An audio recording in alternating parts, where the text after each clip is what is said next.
memorize sa mga wa pa naka-memorize gyud ipadayon gihapon nato kay napatay memory verse paghuman aning atong Sunday school next Sunday. So I request everybody standing please. Kindly open your Bible in Matthew chapter 24 verse number 35. Matthew 24 verse 35.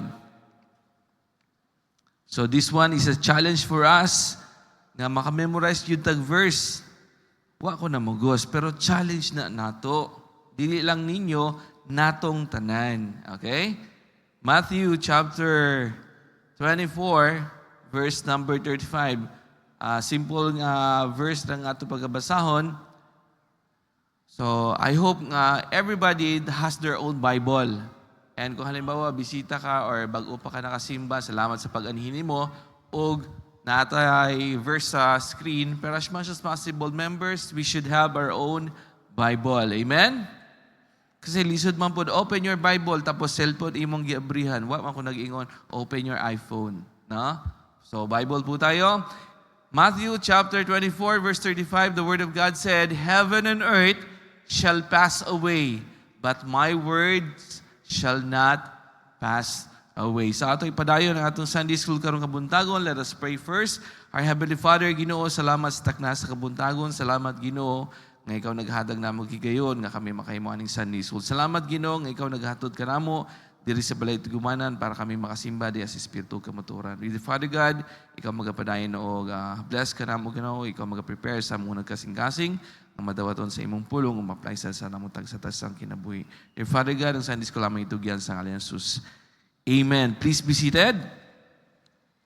So last Sunday, nag-review ta bahin sa mga pipilang nga mga facts, no? Some facts about the inspired words of the Word of God. First, it is infallible. Infallible, it means incapable of making mistakes or being wrong. So lisod kayo nga ang Bible, nadyo siya sayop. Imposible kayo, no? And then number 2, it is invariable. Dirita na naghunong last Sunday, never changing. Ang pulong sa Ginoo, di gyud mausab. Sama ni Jesus Christ, the same today, yesterday, today, and forever. Kung tanawon nimo, di gyud mausab ang pulong sa Ginoo. So ang uban nato, when we were toddlers, ako toddlers pa ko that time, gibasahan na ako sa pulong sa Ginoo. And then karon, nag-age 41 ako, maura gyapon ang pulong sa Ginoo. Pero kung tanawon nato that day, nahimo ang pulong sa Ginoo because it is settled from heaven. Karon nato pag-isgutan karon ang ika-tulo nga sa mga facts about the inspired word of God. It is inexorable. Isura po dani no? Na ba diha? Number 3 na day. Number 3. So, it is inexorable or impossible to stop or to prevent or kanang gitawag nga without yielding. So here, kung tanawan mo pulong sa Ginoo in Matthew chapter 24 verse 35, Heaven and earth shall pass away, but my word shall not pass away. All the promise of God will be fulfilled. Mahitabog yun ang tanang nakasulat diri sa pulong sa Ginoo o walay makupugong ana. Bisan pa kita, daghan sa unang panahon, ang Bible, gigisi-gisi nila, gisunog nila sa unang pang panahon, but still, now, nagyapon tayo Bible. Karon salamat sa Ginoo na napun tayo gitawag nga digital nga pulong sa Ginoo. So kung halimbawa, hindi mo man nadala physically, pero I hope, dili lang siya naka-install, ginabasa sa dato. Di ba? Kaya nindot mo po ka na kay cellphone, so halimbawa, lisod mo po kayo nga nagdala ka, tapos ang Bible ni mo, iisa, dagko pa dyan kayo. So kung halimbawa, nag-travel ka, you can open your cellphone and read the Word of God there. No? So, ang pulong sa Ginoo, kung tanawan ni mo, wa dyo'y makapugong ani. No? It will be fulfilled. All the prophecies nga tagana diya sa Bible, nakabutang sa Bible, mahimo yun na siya. And almost, lahat ng prophecy sa Bible, nahitabo na. No? Karon na nailindol nga hitabo sa asa do, sa Thailand. Daghan na imong casualties, no? So, sa Bible, kada gitawag nga na mga diverse na mga earthquakes, murag sinyalis na yun na. Kaya nga naman, nabutang na sa Bible. Ug usa pa sa mga butang sa Bible, nga di ta kapugong, kung panalitan ang Ginoo mo, panalangin ka nato, walay tao makapugong na.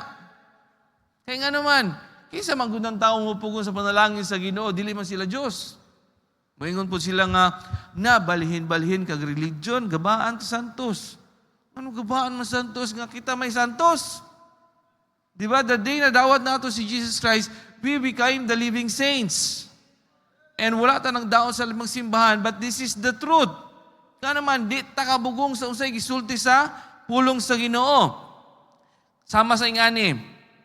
Luke chapter 6 verse 38. Okay. Give. Ang pulong sa Ginoo, nagkumad na to, give. Kung kita nihatag, ingon sa pulong sa Ginoo, and it shall be given unto you. Karon kapugong ka kung ihatag balik sa imo ha. Di ba wala? Di ka kapugong anak. Nga naman, ang Ginoo man nagingon. Ang pulong sa Ginoo, nagingon nga, kung ikaw muhatag, ikaw yung pagkatagaan. And then usapay sumbay, dili lang katagaan. Good measure. Sakto yun. Karon daghan labang limbunganon karon no, bisag sa merkado karon, nagpalit kag pila ka kilo nga isda. Kung timbangon ni bubalik pagabot sa balay kulang na. Kung dili nang nakini palit kog pila ka mingon silang duha ka guhit. Pag uman kay kulang. Pipila ka So daghang kay malimbong, dili good measure. Pero here ang pulong sa Ginoo, kung ikaw muhatag, ikaw pagkatagaan, good measure pag yun. Sakto yun. Karon makapugong ka na kung saktuhon gyud sa Ginoo. Dili ka kapugong oy. Napay sumpay, press down. Murag sa trash ka naman himuuna mo ng inventory. Nya ma'am, puno na ma'am. Dasok ninyo. Tumban pag yun mo kay para daghan pa masulod sa basurahan. Karon ang panalangin, sama yung unana, idasok pag yun sa Ginoo. Kung ikaw muhatag, karon makapugong ka na. Dili ka kapugong oy. Napay sumpay. Shaking together, tantanon pag yun. Tantanon pag yun. Karon makapugong ka na kung ang Ginoo, magpanalangin mo, tantanon pag yun. And then, running over. Grabe mo panalangin ng Ginoo, no? Makapugong mo sa panalangin sa Ginoo, dili. Kay mo, ingon sa pulong sa Ginoo, di gyud ka kapugong ana. Pero ang pangutana ana, ninghatag ka. Mumay ka na diha. Aron ikaw tagaan, ikaw una mo hatag. So kung nakahimo na ka sa paghatag, pero di po ka naghatag, mahatag na lang ta kay, man ta, i-command man ta sa Ginoo, napugos na lang ta. Uy, ayaw napugos, kinahanglan cheerful giving. Kanang bukal sa kalooban. Kanang di ka napugos, nga nakakaigugma sa paghatag. Kaya kung panalitan ba na yung manghatag din mo, imo na! Murag mo dawat kag dili, no? Lain na po na dawato ni mo nga nang ipugos ka. So here, kung hatag ta sa Ginoo, di doon siya makapugong kung ang Ginoo mo balos ka nato. Bisan pa yung ibang mga tao nga, nato na siya kay ato na tungluhon.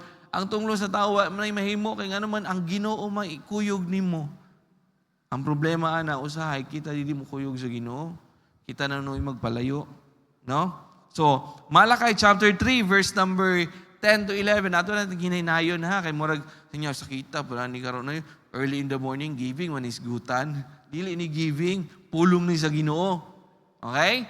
Bring ye all the tithes into the storehouse, that there may be meat in mine house, and prove me now, here we say the Lord of hosts, if I will not open you the windows of heaven, and pour you out a blessing, that there shall not be room enough to receive it. Igsuon, ang Ginoo, kung ikaw muhatag sa atong tithes and offering, di jud mi kapugong nga panalangin sa Ginoo, ibubo kaninyo. Di jud. Kaya nga naman, dili lang mo panalangin ng Ginoo. Dili lang siya muhatag. It will not only pour you out a blessing, verse 11. And I will rebuke the devourer for your sake. Okay? And he shall not destroy the fruits of your ground, neither shall your vine cast her fruit before the time in the field, saith the Lord of hosts. Ang Ginoo, mupanalangin gani ang Ginoo na appeal protection. Kaya gani, di ba, sa pulong sa Ginoo, added no sorrow. Kung ang Ginoo mo panalangin, wag yun ay pakapin nga maghilak ka. Makahilak siguro ka sa kalipay, kaya nga naman, ang Ginoo magpanalangin gyud ka nato, og di kapugong aubang tao na kay munay nahisgutan sa pulong sa Ginoo. But the question in verse number 10, balik. Verse number 10 po. Malakay 3:10. Pwede atras gamay, isa lang, kasalang. Chup, atras. Come on, atras na. Uy, nilahos man, kasalang. Yun! Ang pangutana, did we bring our tithes and offering? Muna yung pangutana. Okay? Pero di kapugong ang tao kung naghatag ta. Di kapugong ang tao niya, hatag-hatag. Bisag pagtamayon ka sa ubang tao, pero naghimo ka sa imong part, mo na ingos pulong sa Ginoo, di dyan sila kapugong kung ang Ginoo mo panalangin ka na to. Amen? And then, usa pa'y dili kapugngan ani. In Revelation 21 verse 8, palihog ko. Okay. Ayan, but the fearful and unbelieving and abominable and murderers and whoremongers and sorcerers and idolaters and all liars shall have their part in the lake which burneth with fire and brimstones, which is the second death. Here, mga kaigsunan, gimension diri about sa mga klase-klase nga sala. Fearful, niya, di mo ako mahadlokod, isog kay ko sa katanan. Unbelieving, magtuo man ko. And abominable, and murderers. Sir, wala pa ko gipatay so far. Sa unaw na nimo, kung ikaw naglagod sa imong isuon, di ba nakapatay na ka? Okay? And then whoremongers, sorcerers, and idolaters. Sa unang inguna nita, basin hantod karon. I hope wala na idolaters diri. Pero here, all liars. Kinsa ninyo wa nakapamakak? Ako di yung kumutas kamot. Even I myself, nakahimo ko ani. Mingon sila nga, sir, how about white lies? Di ba you are protecting others? It also a lie. Lie, white lies, dark lies, unsa pa na nga lies diha, basta bakak yun na. Karon ang ingon sa pulong sa Ginoo, kana sila shall have their part. Salamat sa Ginoo, bisan pa natay sala, tungod ni Jesus Christ, di sad kapugong aubang tao nga kita padulong sa langit, tungod sa atong pagtuo ni Jesus Christ. Kahit pa, yes, daghang tao maingon nga magbinuutan ko, maghadagon ko.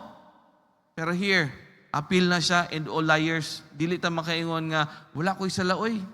Wala ko'y sala. Idagdagan na dyan mo yung sala. Di dyan ta kapugong ani. Nga ang tanang part, nga gitawag nga sala, naadya gitawag bahin sa lake of fire. Pero salamat sa Ginoo in John chapter 3 verse 16, palihog ko. This is a common verse, di ba? For God so loved the world that He gave His only begotten Son, that whosoever, makapugong ang ubang tao na, whosoever, dili siya makaingon nga, uy, kami lang kami lang ang member ani nga simbahan, kami ra di maluwas. Kasi nagingon, pulong sa Ginoo, whosoever believeth, wala ba yung mag-membership? Whosoever believeth, dili ba yung magbinutan? Whosoever believeth, dili kay religyoso ka. Whosoever believeth in Him should not perish, but have everlasting life. Makapugong ang ubang tao, ana. Nga maingon sila nga, di man maluwas ang tao. Kasi nag-ingon, makapugong bataan na. Whosoever believeth should not perish, but have everlasting life. Makapugong taan na. Di ba dili? Napay usa. John chapter 3 verse 36. He that believeth on the Son had everlasting life. Amen? Are you with this one? Do you believe? So na everlasting life upon. And he that believeth not, here, actually kung nanaan mo, ang tao, dili magyuingon tungod sa nga kay, makasala ka, impyerno na ka. Ang uban man God, here, the first thing, he that believeth not, ang uban di magyumutuo. He that believeth not the Son shall not see life. Agoy. Kung sa may kitaan niya, but the wrath of God abideth in him. So that's the word of God. So salamat sa Ginoo nga kita niya appeal ta sa nagtuo. So salamat sa Ginoo nga natay kinabuhing dayon. Makaingon ang uban nga makasiguro man ta nga luwas ta namatay na dayta. hulaton pa nimo mamatay ka aron makasiguro ka. Dili biya maka-decide ka kung naa ka sa lungon. Dili biya ka ka-decide kung naa ka sa lubnganan. Naka-decide ta karon nga adlaw sa atong gitawag nga kaluwasan. So, dili nata maghulat pag ugma. Kaya we don't know what lies ahead. Kung sa ugma, wala nakakabaluan na. Karon ang adlaw sa kaluwasan. Mga salamat sa Ginoo, di gyud sila makabugong. Kung kita mo tuo ni Jesus Christ, na atay kinabuhing dayon. Amen? Pero ang pait, basta di gyud mo tuo, nagigitawag ang wrath of God abided in Him. No? Next po. Next. Number 4. It is invincible. Lahi itong invisible ha. Ang invisible dili makita. Kanang invincible, that is too powerful to defeated or overcome. Hebrews chapter 4, verse number 12. For the word of God is quick and powerful and sharper than any two-edged sword, piercing even to the dividing asunder of the soul and spirit, and of the joints and marrow, and is discerning of the thoughts and what? Intents of the heart. Here, ang Bible, mga kaigsuunan, supposedly, we are not what? To reason out sa Bible.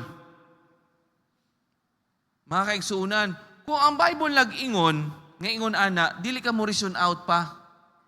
You are not to reason out. Instead, you must obey it. Kung ang Ginoo mo panalangin, tungod kay ikaw naghatag, you just obey. Dili ka, dili oy, naglisod pamanggani mi. Just obey. Children, obey your parents in the Lord, for this is right. Just obey. Dili kay maingon ka, ang akong ginikanan, dili pa man luwas. Just obey. Kay muna na sa Bible. Dili ka makaano, anak, kanang baga, buto sabot nga, debatihon nimo, awayon nimo, because it is too powerful for you to debate sa pulong sa Ginoo. And we should not debate the Bible. Kung mahimo, dili tayo magdebate. Ngayon niya, dapat ano nato ni, debatiho nato ni. We should not debate the Bible. Instead, we must share it. Kaya kung i-debate nimo, wala ka nakasoul winning, naglalis na noon mo. No? Nga kinanglan man nato ni i-share niya? Romans chapter 1, verse 16. Palihog ko. Romans chapter 1, verse number 16. For I am not ashamed of the gospel of Christ, for it is the power of God unto salvation. Mga i-share natong pulong sa Ginoo, kay nga naman, naday gitawag ang power of God sa salvation to everyone that believeth, to the Jew first and also to the Greek. So kinahanglan nato share ang pulong sa Ginoo, dili nato i-debate. Siguro ma-prove nimo yung point nimo, pero wala nimo na win ang tao. Di ba? Kung sa mahimuon, ang uban na tungod kay nagdebate, naglalis. Instead nga nag-soul winning ka, imbis na nangabig kag kalag, nangabog na ka. Kaya nga naman, gamito nimo ang pulong sa Ginoo. Ang uban nangyami nga na. Instead nga gamitin ang pulong sa Ginoo aron makakabig, dibatihon noon aron mo fall sa gitawag nga pagtuo nga dili na noon sakto. So I hope ang pulong sa Ginoo, this is what too powerful nga ato nga i-debate, i-share lang nato. Kaya nga naman na ang gitawag nga power of God to salvation, kay dili man kita ang muluwas. Gigamit ra ta to witness them. Kung mutuo sila, salamat sa Ginoo. Kung dili sila sa mutuo, wala ta mahimo. Pero here, mag-work yun ang Holy Spirit, ani. Salamat sa wali ni Pastor Lloyd, itong Thursday, bahin sa Holy Spirit. Dili ta mo rely sa atong kagalingon, pagpanabot, kagalingon na nga, gwapuhon ka, unsa ba ka, rely di sa Holy Spirit, kaya mo comfort ni mo. Muna yung mahatag na ito gahom. Next, and do not question the Bible. Nga no kinanglan ta mo hatag, nga naglisod pag gani mi karon, nga no kinanglan mi musimba, nga nagkinahanglan may kwarta karon. Daghang pangutana, no? Instead, examine yourself. Ingon sa pulong sa Ginoo, give in siya, be given unto you. Uy, kadyot lang. Nakahatag ko? Uy, murag wala. Examine yourself. Dili mo kinahanglan i-question. Dili mo i-question ng Bible. Instead, examine yourself. Approve unto God. In 2 Corinthians chapter 13, verse number 5, palihog ko. 2 Corinthians chapter 13. Examine yourselves whether ye be in faith. Prove your own selves. Know ye not your own selves how that Jesus Christ is in you, except ye be reprobates. Kristohanon, ang pulong sa Ginoo dili ni mo angay i-question. Instead, examine yourself. Kung sa giingon sa pulong sa Ginoo, examine gihimo ka to nako. Sabi niya, pray without ceasing. Lisura po na mag-ampo, tanga mag-anoy, ganang way hunong-hunong, nag-drive dahi ta, di ta hunong og ampo. Ayaw po na ang pulong sa Ginoo. Pray without ceasing. Kung mahimog yun, walay palta ba? Dili kay, sir, dili magyo kumupalta sa akong pag-ampo. Pamahaw. Paniod to. Panihapon, napay-snack. Di dyan mo paltag ampo, dili mo na. Pray without ceasing according to the word of God. Dili gyud maputol imong pag-ampo. Panalitan, nakikipangayo sa Ginoo. Pangayoy na. Kanunay. Kung nihatag na sa Ginoo, pangayo na pod. Usahay mo, ampo lang ta, nagkalisod na lang. Amen? Amen. Okay, next po. Padayon ta. In Isaiah 55:11. Isaiah 55:11. So shall my word be that goeth forth out of my mouth, it shall not return unto me void. Be it shall accomplish that which I please, and it shall prosper in the thing whereto I sent it. Here, ang pulong sa Ginoo, kung naisgutan na yun na siya diha, di yun niya mahimong kawang. Yes, siguro nakigiwitnisan, pero yung pulong nga imong gihatag sila, di yun na mahimong kawang, naanay seed. Di ba? Kung nag-witness ta, dili man kita diretso ang maka-win, ana. Di ba? Siguro, pwede gigamit ka nang nagpugas ka. One time, meron mi nagisharean sa pulong sa Ginoo, and then, nahulog mi na naglalis gamay. And then sabi ko, Ma'am, dili lang ko makiglalis ni mo. Pero ang pulong sa Ginoo, nang nagingon, kita tanan nakasala, o kung kita, tungkol sa atong sala, ang bayrad anak, kamatayon. Ang kamatayon ng gusguta sa pulong sa Ginoo, ma'am, impyerno. Apan, gihimo ni Jesus Christ ang kaluwasan, aron kita maluwas, diha ra gyud pagtuon ni Jesus Christ. Pero naana ni mo, ma'am, kung di ka mo dawat, asa mo, ma'am, i-share lang namang pulong sa Ginoo. And then, ni-exit me. Ni-exit me nga, wala, may naglalis na. And then, ni balik niya nga Kristohanon. And then, pagbalik niya ang Kristohanon, sabi niya, i-share na po siya sa pulong sa Ginoo, nadungog naman anak ko. Niya, mo ba ma'am, kisa may nag-share niya ang bot, nakalimot na ko itong tawhana, kisa ito. Basta kay i-share niya sa akong pulong sa Ginoo. So, i-share sa iya balik, na-refresh siya, salamat sa Ginoo na luwas. Kaya nga naman, wala man tanari para paglalis. Ang samua, dili gyud mahimong kawang ang pulong sa Ginoo, just share it. Hatag lang. Ang paghatag natong tracks, di gyud na mahimong kawang. And, salamat sa Ginoo, nga time na. Time na, dali sa time, no? Memory verse, 2 Timothy chapter 3, verse 16. 2 Timothy chapter 3, verse 16.